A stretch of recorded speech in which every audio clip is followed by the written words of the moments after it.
Há muito tempo, nas antigas terras de Israel, viveu um homem chamado Jonas. Ele era conhecido por sua devoção a Deus e sua habilidade em comunicar as mensagens divinas a outros.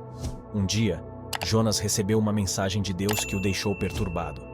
Deus tentou que Jonas fosse à cidade de Nínive, uma cidade repleta de pecadores, e pregasse sobre o arrependimento. Jonas, porém, tinha suas dúvidas e temores. Ele sabia que Nínive era uma cidade perversa e temia uma ocorrência entre seus habitantes. Em vez de seguir imediatamente as ordens de Deus, Jonas decidiu fugir. Ele embarcou em um navio que estava na direção oposta, tentando escapar do chamado divino.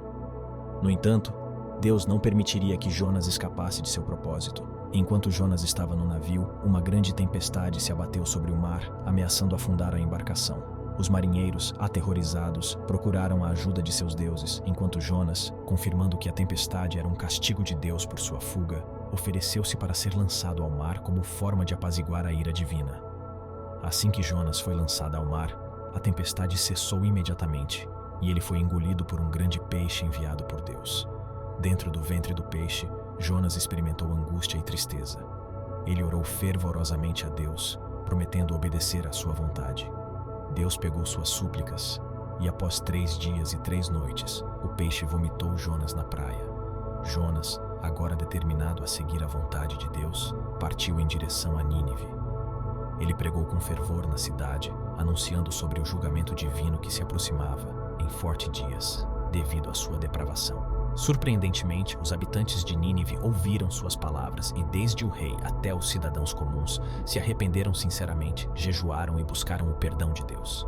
Deus, vendo a sinceridade do povo de Nínive, poupou a cidade da destruição que havia planejada. Isso encheu Jonas de alegria e humildade, apesar de no início Jonas desejar a destruição de Nínive, pois pertencia à Assíria, inimiga de Israel. Jonas testemunhou o poder do perdão divino e a capacidade de transformação dos corações humanos.